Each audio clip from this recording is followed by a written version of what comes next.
The soil came up dark and cold in her hand, the good kind of cold, the kind that meant moisture had held through the dry weeks. She pressed her thumb into it, felt it give the right amount, and set it back down. Behind her, the bean rows still needed pulling, 2 bushels at least, and the squash along the south fence had been ready since Tuesday. She picked up her basket and moved to the next row. Across the fence line, smoke was coming from the alderman place. It had been empty 3 years. She stood and looked at it, the thin gray thread rising straight in the still morning air. The chimney she had watched go cold the autumn alderman's widow left for her sister in Topeka. Then she went back to the beans. He came on foot, which she had not expected. Most men who bought land out here arrived on horseback. They looked at the country from that height, which told you something about how they planned to relate to it. He walked the fence line from his property to hers, and stood at the post and waited until she looked up. He was older than she had pictured, not old, but past the age of pretending.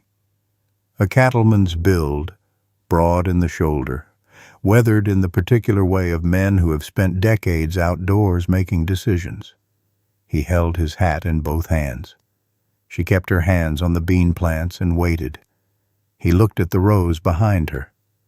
Not at her, at the rows. He studied them with the attention of a man reading something in a language he almost knew. His name was Daniel Carr. She had heard it from the woman at the postal window 2 weeks before, delivered with the efficiency of a town that had already decided what it thought. Cattle money. No wife. Bought the alderman place without seeing it first, which people found either admirable or reckless, depending on their disposition. He turned his hat once in his hands. Wondering if you'd sell seed. She straightened up and set the basket on her hip. What kind? Winter wheat, if you have it, and whatever you think that ground wants. She looked at him a moment, at the way he said it. Not what he wanted, what the ground wanted, according to her. Come back in 2 days. I will have it sorted. He put his hat back on. Thank you, ma'am. He walked back the way he came, and she stood there a moment longer than she needed to before she went back to the beans. By the time he came back, she had done more than sort seed. In the early dark of the morning before, she had walked his fence line and read what she could of his soil from what grew wild at the edges. Foxtail coming in thick along the east edge, where it had no business being that heavy. A low corner near the east field that would hold water wrong in a wet spring. She had the seed on the table in cloth bags when he arrived. The wheat, a bag of dry beans she had set aside for his kitchen garden after walking his south fence in the dark. That ground caught afternoon light that would suit them, something she had watched from her own property for 30 years without ever having a reason to say so until now, and a paper of notes on the east field she had written and then considered not giving him. She gave it to him. He read it without rushing. Turned to the second page. Read that too. Then he folded it carefully and put it in his coat. You have walked the line. This morning. Something crossed his face and closed again. She told him the wheat had to go in before the end of the month, that it looked wrong to plant into cooling ground, but that was the nature of winter wheat. It needed the cold to do what it was going to do. He listened the way people listen when they are storing information rather than waiting for their turn to speak. He paid for the seed and moved to the door, then stopped with his hand on the frame. If something does not take, I would rather know sooner. I will tell you.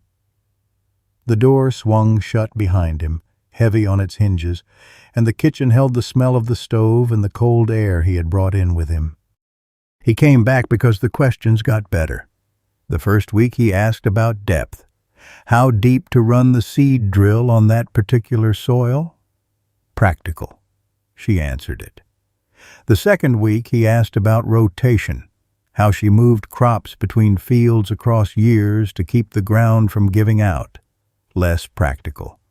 The kind of question that required thinking about land as something with a future rather than a resource with a present. She answered that one differently. Sat down at the table and drew it out on the back of an envelope. This field, this year, then this, then this. He sat across from her and followed it without interrupting. When she looked up, he was watching her hands, not the envelope. She put the pencil down. He asked one more question about the rotation, thanked her, and left. The envelope was still on the table. She turned it face down and went to check the stove. October moved the way it always did on this ground. The garden coming in faster than one pair of hands could manage some days, the cellar filling row by row, the fields going quiet after the plowing was done. She had farmed this land long enough to know the rhythm of it the way she knew her own breathing. What needed doing when, and in what order, and what happened to a farm that got the order wrong. The plowing she hired out every August, the heavy cellar work too when the stores got deep enough to need a second pair of hands. The rest she did herself, and had for years. The farm showed it, in the straight rows, in the clean ditches, in the soil that gave back because it had not been robbed. She was in the barn one afternoon when she heard him at the fence. She had not heard him cross the field. He held his hat at his side. "I owe you an apology." She waited. Ran the drill too shallow on the north field. First pass. He kept his eyes on her. "Thought I knew better." She did the math. "It will still take. Come spring you will see it thin in patches, and you will know which ones." She picked up the fence tool she had set down. "Next time, run it at what I told you." "Yes, ma'am." He put his hat on and went back across the field. The seed saving took most of a morning in late October. She did it every year, had done it since her first harvest on this land, before the marriage went the way it went, before she understood the farm would be hers alone to manage or lose. She selected from the best heads of each crop, dried them, labeled them, stored them in the root cellar where the temperature held steady through winter. Some of her wheat seed carried 30 years of selection on this specific ground. It knew the soil, it knew the weather patterns. It had been chosen year after year to be exactly what this place required. She was at the table with the wheat spread on cloth when he appeared at the fence. She brought him in and showed him what she was doing, held up a head of wheat and walked him through the selection. The fullness of the kernel, the strength of the stem. He picked one up and turned it carefully in his fingers. She told him these seeds had been on this land since before the war. He set it back down with more care than he had picked it up with. She told him about the planting, that it had to go in now, into ground that looked finished and cold and done, that it seemed wrong every year, and every year the wheat came up in March, like it had never considered not coming up. The cold was not the enemy of winter wheat. The cold was the thing it had been waiting for. He was quiet a moment, looking at the seed on the cloth. Then he looked up at her. "And it comes back stronger for it." She held his gaze. "Every time." He looked at the bean bag still sitting on the edge of the table. "South side. Afternoon light. Your ground over there is sandier than mine. Beans will do better in it than wheat would." He picked up the bag. She could see him filing it alongside everything else she had told him. He asked 2 more questions about seed storage, thanked her, and left. She stood at the table after the door closed and looked at the seeds spread on the cloth. Then she gathered them and went to the root cellar. Ruth Halverson came to the gate on a Friday afternoon and had not come to borrow anything. She stood on the roadside and spoke with the careful warmth of a woman delivering concern she had organized in advance. A man in Daniel Carr's position had options that a woman in Margaret's position perhaps did not fully appreciate. There was a Delaney girl whose family had the spread east of town. Young, sensible, the kind of match that made obvious sense to anyone looking clearly at the situation. Ruth let that sit, then said that Margaret had built something admirable here, that some things were better left undisturbed rather than risked on a hope that might not materialize. She went back up the road. The chickens moved around Margaret's feet, indifferent. The stove needed wood. The root cellar needed the last of the turnips brought up before hard frost. She got the wood and brought up the turnips. That evening, after supper, she sat at the table and looked at the kitchen. The cast-iron pan her mother had sent with her when she left Ohio, the canning jars on the high shelf catching the last of the kerosene lamp's light, amber and still. The chair across from hers that nobody sat in. She was 54 years old. She had spent a long time learning not to want things she could not hold on to. She banked the stove and went to bed and lay in the dark, and told herself Ruth Halverson was not wrong. That sensible was its own kind of kindness, that the farm was enough, and had always been enough. She almost believed it. The frost came with no warning that amounted to anything. She felt it before dawn, the particular edge that meant business. Not the usual November cold, but something with intention behind it. She stood on the porch and looked at the sky and knew they had until nightfall, maybe a little past. She went to his fence line first, meaning to warn him before she turned back to her own ground. He was already in his field when she reached the fence and looked up. How bad? Hard freeze by midnight. I need to get the root vegetables in. He looked at her field. Then he crossed the fence without being asked. They worked through the afternoon and into the dark, pulling and carrying, their breath showing by 4 o'clock. He worked without stopping, and she worked beside him. Once, she corrected the way he laid the turnips in the crate, and he fixed it without comment. When the cellar was stocked, she walked the edge of her wheat field with the lantern, the ground already stiffening under her boots. She crouched and put her hand flat on the soil above the rows and stayed there a moment. The wheat was down there, doing what wheat does. The cold was not its enemy. She heard him come up behind her and stop a few feet back. She kept her hand on the ground. Leave the wheat. It knows what to do. He crouched beside her and pressed his own palm to the earth. Held it there. The ground was colder than his hand and warmer than the air above it, which was the thing she had been checking for. After a moment he nodded, satisfied with what the ground had told him. They stood and walked back without speaking. The frost settled around them, clean and even. The stars overhead were the sharp, particular stars of a freezing night. At her kitchen door she stopped and looked back at the field, the dark shape of it under the beginning frost, the wheat invisible beneath the surface, already doing what it was going to do. He stood beside her and looked at the same thing. Then she opened the door and they went inside. Ruth Halverson was not alone the next time. 3 of them, positioned near the gate with the look of people performing a difficult kindness. Ruth spoke. Community standing, appropriate association, what people were saying and would continue to say. They handled Daniel Carr's name carefully, like borrowed property. The Delaney girl mentioned once a card laid on the table to show what was being held. Margaret's hands were at her sides.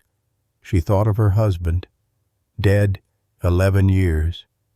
He had left her this land, and a debt she had spent 4 years clearing. Not one thing he left behind was a memory she would call worth keeping. She thought of what it had cost to hold this farm alone, and what the holding had made her. She looked at Ruth. "My husband's mother kept this county sick through 2 hard winters. I have held this farm alone for 11 of my own. Nobody questioned what she was owed." She held Ruth's gaze. "I expect the same courtesy." Ruth opened her mouth and closed it. The 3 of them went back up the road, their good dresses stiff in the cold. Daniel was at his fence line. She had not known he was there. He stood with his hat in both hands, looking at her with an expression she had no practice reading on anyone's face. Then he put his hat on and went back to his field without a word. She went back to work and kept her hands busy until they were steady for the right reasons. The ground froze the first week of December and stayed frozen. There was no practical reason for his visits now, and he made no pretense of one. He came in the early evenings when the light was already gone, knocked at the door, sat at the table and talked about the land, what it would want in spring, what he should put in the south field and why, the equipment he needed and did not know he needed yet. The first time she set coffee in front of him because the cold had followed him in. The next time there was stew enough for 2. After that, neither of them named the change. The chair across from hers had someone in it in the evenings, and the kitchen was warmer than it had been in some years. One evening she told him about the apple trees. Her husband's choice, not hers, planted in the first year when everything still seemed possible. She had considered taking them out after he died. She had not, for reasons she did not go into. She moved past it, and he let her. He told her about Missouri in return. A farm, a father who worked it without joy. A decision made at 17 that looked different at 58 than it had at the time. He said it the way people say things they have carried a long distance and are setting down carefully. The stove ticked. The lamp threw its amber light across the table between them. One evening she fell asleep in her chair. She woke to the stove banked and a quilt from the chest at the foot of her bed laid across her shoulders. The lamp was turned low. The front door was latched from the inside. That meant he had gone out through the back.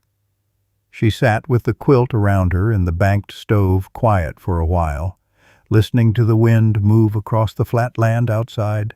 Then she went to bed. He came one evening in the second week of December, and they talked through the spring rotation until the conversation reached its natural end, and neither of them moved toward leaving. The lamp was low. The wind had come up outside, the dry December kind that moved across flat land without stopping. The stove was doing its steady work. He set his hat on the table. He looked at her the way a man looks when he has already decided. "I came west to learn something that stays in one place."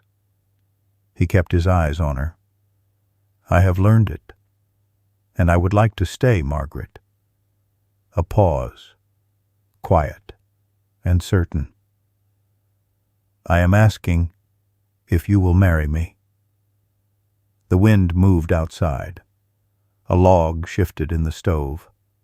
She looked at this man, who had stood at her fence and asked what the ground wanted, not what he wanted, who had taken her corrections without his pride getting between him and the information, who had crouched in the dark with his hand flat on frozen ground and trusted her word for what was alive underneath it, who had seen her stand for herself at the gate and asked nothing from her afterward.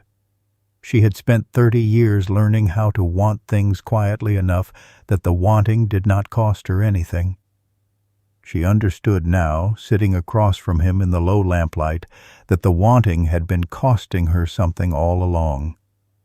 She reached across the table and took his hand, turned it over and looked at it. The work in it. The patience of a man who had learned, late, to know ground from the inside rather than the saddle. Then she looked up at him. Yes. He let out a breath, long and slow. His hand closed around hers. He held it the way you hold something you have been careful with and mean to go on being careful with. They were married on a Saturday in January, the sky the pale flat white of a Kansas winter, the church cold enough that the minister's breath showed between the words.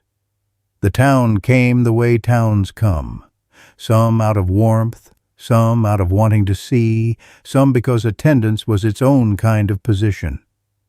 Ruth Halverson sat in the third pew with her hands folded and her face arranged into something that was working hard to be generous. Outside after, in the thin winter light, the usual words. Then his hand at the small of her back, and the wagon waiting, and the road home through the frozen fields. Both of them quiet the way people are quiet when the necessary thing has been said, and everything after it is just living. The farm in winter had a different sound with two people in it, two pairs of boots at the door, his larger knocked clean on the step each evening, two cups on the table in the morning, the stove always going, something always on it, the kitchen holding its warmth differently now, the way a room holds warmth differently when it is not waiting for anyone. The wheat was under the snow, and she knew it was there. She had walked the fields in the early weeks of the new year and pressed her hand to the ground the way she always did, reading for what she could not see. It was there. Coming. The cold had done what the cold was supposed to do, and the ground would give it back in March, green and certain, the same way it had every year for 30 years. She was at the stove on a morning in February when she heard him in the yard, his voice low. Then a child's answering. The Greer boy from the next property, 7 years old, who had taken to appearing at the fence on Saturday mornings to watch the horses. He had come on a weekday now, which meant he had found a different reason. She looked out the window. Daniel was crouched down to the boy's level with something in his hand, a seed from the way he held it. The boy looked at it with his whole face. Daniel said something, and the boy nodded with the particular certainty of a child who has just been told something true that he already suspected. She turned back to the stove. Outside, the boy's voice rose with a question, and the answer came back low and patient, and she could not make out the words and did not need to. The wheat was in the ground. Spring was 6 weeks out. The apple trees along the south fence were still bare, but she knew what was in them. She put the kettle on and listened to the two voices in the yard, and the morning went on around her, ordinary and full, the way a morning goes when it has everything it needs. She had planted things in cold ground her whole life. She had not expected this one to take. If this story meant something to you, tell me in the comments. Have you ever had something come back to you when you stopped looking for it?